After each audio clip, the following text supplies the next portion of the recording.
Is going on, guys? Today we're playing Mortal Kombat 11. We're playing Kung Lao right now.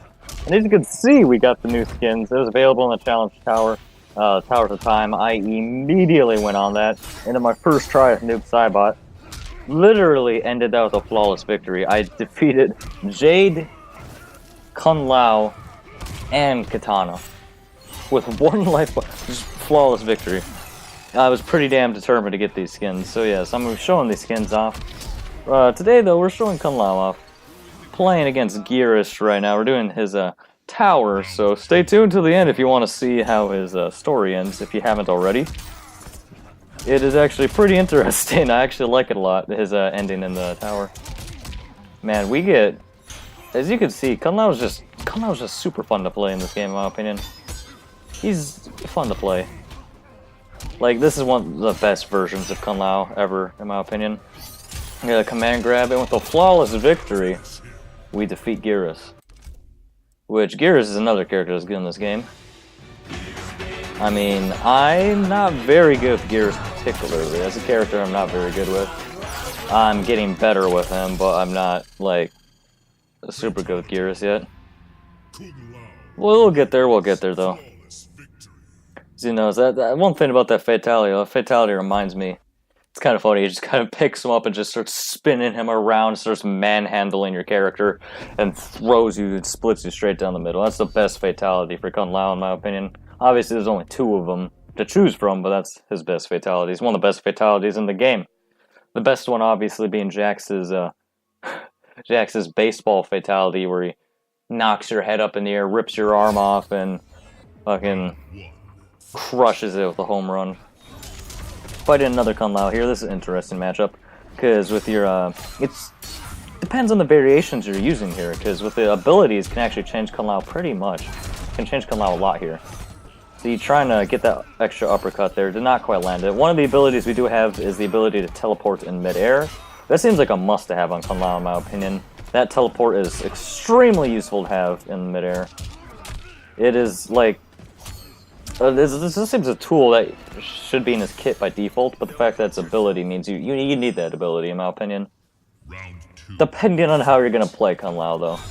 Obviously, you don't need to if you're not going to be jumping around trying to get behind your opponent, trying to set up combos that way.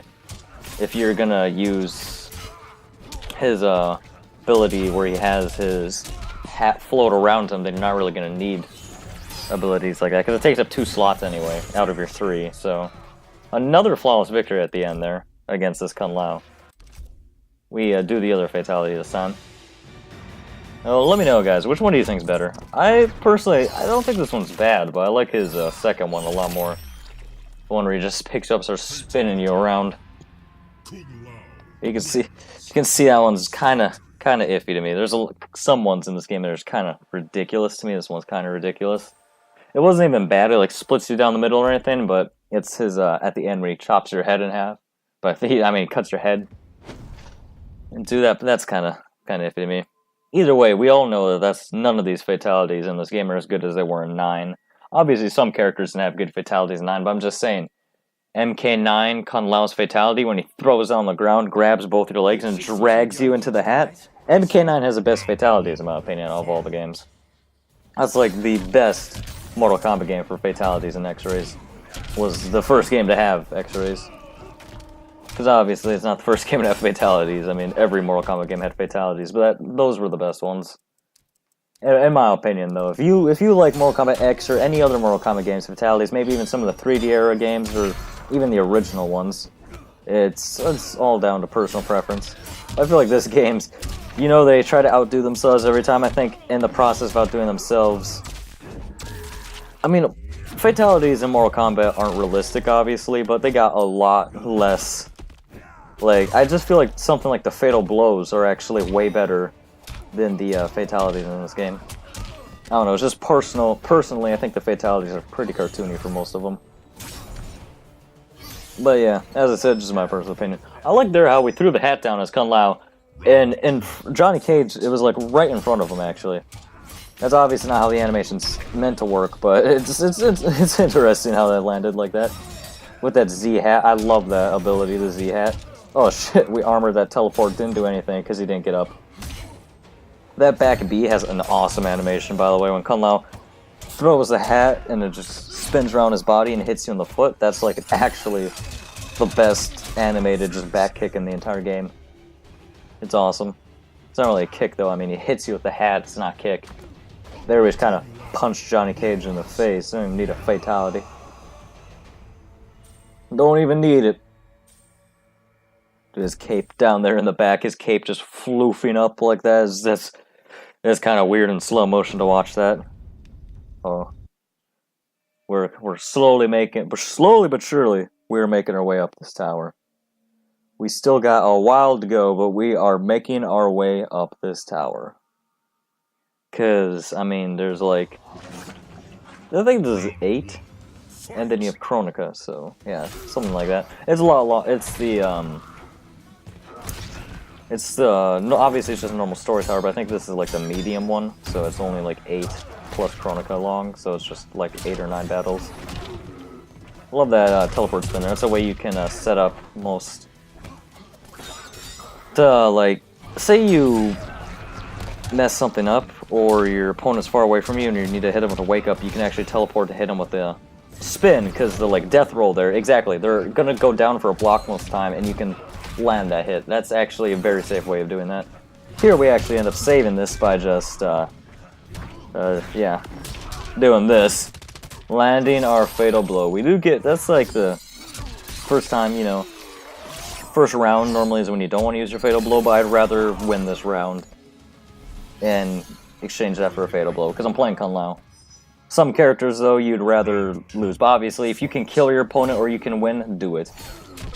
I knew that was going to kill him, so we got round 2. If I'm careful, I definitely won't need it. You know what I'm saying? I won't need the fatal blow if I do this correctly. Jumping around, not giving him a chance to breathe, using that Z hat there. He missed his teleport, and we get the full combo there.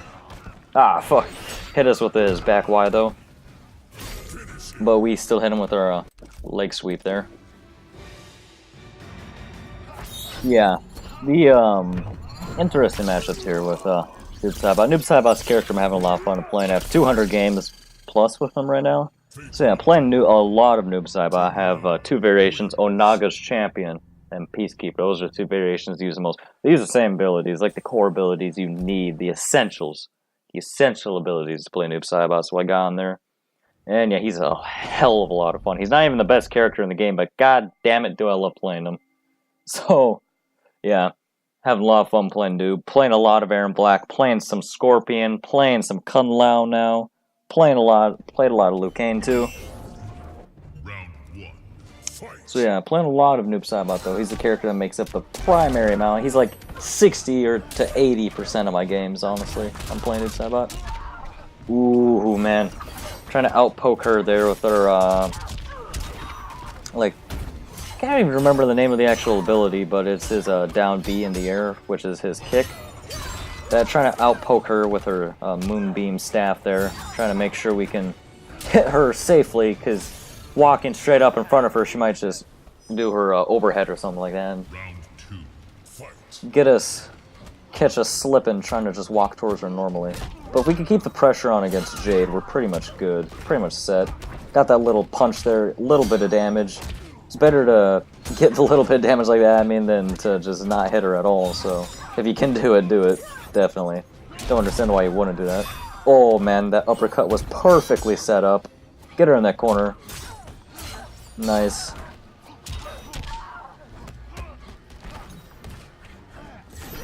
Did a teleport, hit her with that, but she blocks it. We do not block this fatal blow though, because we're trying to go with a down block, which is not very good against a crowd, because against most characters in this game, like Jade and stuff, they do medium attacks, which you can't block from the ground. Even though that's kind of the default position to go into is your ground block, for me at least. That Z throw there was worth it, honestly, because that just looked really nice. Was not a fatality or brutality, it just looked nice. So, looking back on it, I'm glad I did that. At the time, I was like, I should have done a fatality, but it doesn't matter very much.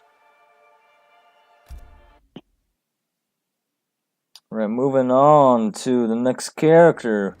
Who we got here is going to be Jackie Briggs. Fighting Jackie. Jackie's got some interesting things in this game. I have not played Jackie like at all, really. I've played her a few games. You know, she's got the campaign, everything, but I have not played a lot of Jackie.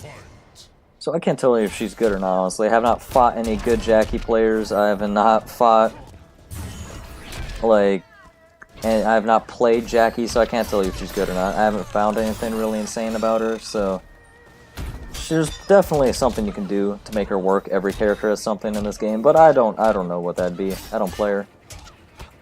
I do play a little bit of Jax, like a tiny bit. Just a little smudge of Jax on my player things, like 50, 60 games with them, or yeah, 50 games. Ooh, nice. In that corner. The uppercut, though, is going to send her out of the corner, which is why we do that teleport, like, death roll afterwards. Get her straight back in that corner. Do with a little punch, light punch down there, because I knew exactly what she'd do. She armors that, she used her armor on that fall there, which, she saved herself from a little bit of damage, but I don't know if it's really worth basing her armor on it. Nice, and we get that kill with the Z-hat, chipping her out. Yeah, we do a fatality here. I mean, I'll look at it and I'm like, wait a minute. Here we go. His fatality is not really confusing, it's just I had to actually get a better look at it because I didn't really see what it was my first look there. Oh my god, it's so ridiculous. Look at all that fucking blood just spewing out of her head. It's like, what the hell? It just looks super just cartoony to me for some. It's probably because it's slow-mo at the end. If it just fatality'd and it was a normal time, and then at the end of it, he went to like a pose or something, I feel like then it'd be a little less cartoony. Because that's what they kind of did in Mortal Kombat 9. You do a fatality, and then they would do say who won, right? This game's the only game to change it up, actually. Which is like a little tiny detail that's very noticeable, but also very not noticeable at the same time. Kung Lao versus Katana. That Katana looks very similar to my Katana, to be fair. It's not quite what my Katana looks like, but it's like... It looks pretty damn close, honestly. I think my Katana looks really cool. Like, there's really awesome customization options in this game, which this just reminded me, by the way. I got a bunch of new items in the crypt. I haven't fucking looked at any of them. I need to go do that real quick. I need to do that after this video. We gotta go look at that. Go figure that out. Kung Lao here, all right at her knees. Ooh, that sucks. Threw the fucking hat at her knee when we won. It's nice to change up the stuff sometimes. You don't have to do a full combo as long as it works, you know what I'm saying? Because sometimes, like with that hat throw there, it's not always about doing the exact combo to the book. You can still make it work. And we get this brutality here, yep. Do that uppercut into an uppercut combo. Good old-fashioned Mortal Kombat, like 1 or 2 style gameplay there. Uppercut, you walk forward and you uppercut again. Honestly, if you have not played Mortal Kombat 1 or 2, I recommend it because that game's... Obviously, it's like, that's the first Mortal Kombat. It's awesome. Honestly. Obviously, it's not as good as any of the other Mortal Kombat games. You have to go to like Mortal Kombat 3, in my opinion, is like a classic Mortal Kombat game that you can still play like competitively today. I'll go back to Mortal Kombat 3, but Mortal Kombat 1 and 2 are still obviously fun games. For like what they are, you know what I mean? For what they were. They're still pretty good today. Alright, Kronika. Kronika is a boss I really do not like fighting. She's pretty easy for characters like a noob Cybok can completely obliterate her health bar like very, very fast, just due to who she is. And there's ways you can cheat her out where if you do like a 3-hit combo to her or something, knock her back, she will teleport in front of you, which then you can uppercut, and then uppercut will reset her, which will teleport in front of you again, where you can uppercut her again, and then eventually you'll work her health down. But she is super annoying to fight because of all the breaks in the fight, the super armor she has. It's just annoying, honestly. She's not even like the hardest boss in Mortal Kombat history. That still goes to Challenge Tower 300 and MK9, but just damn, it's just annoying, honestly.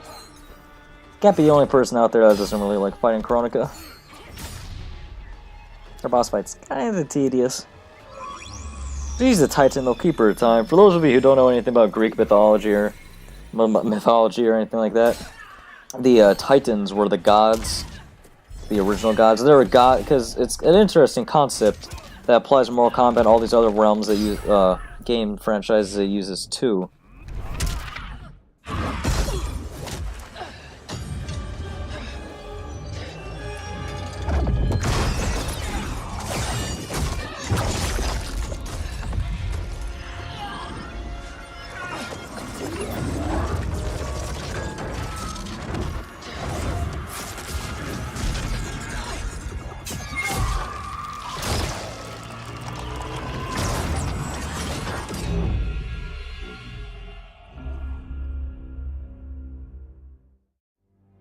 Of course I defeated Kronika, and when I did, there was only one thing I wanted to do with the hourglass.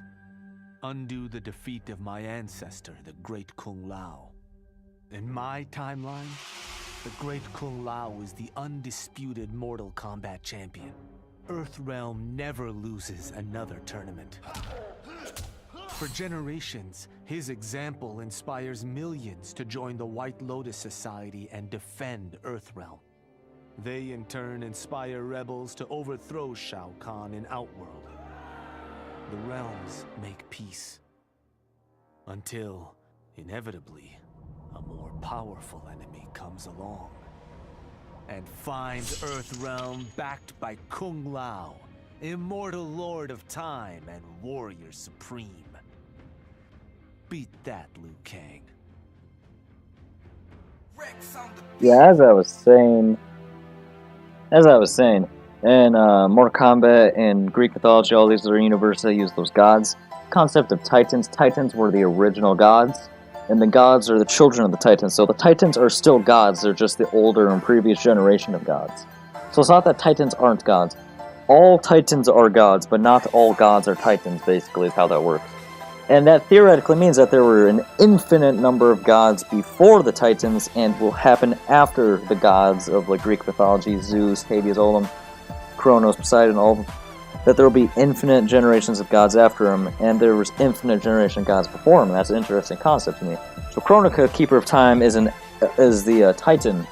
So she's the mother of the Elder Gods, and the Elder Gods are above the gods. And eventually the gods would become Elder Gods, and the Elder Gods would become Titans, and so on and so forth. I just thought that was interesting, thought I'd explain that.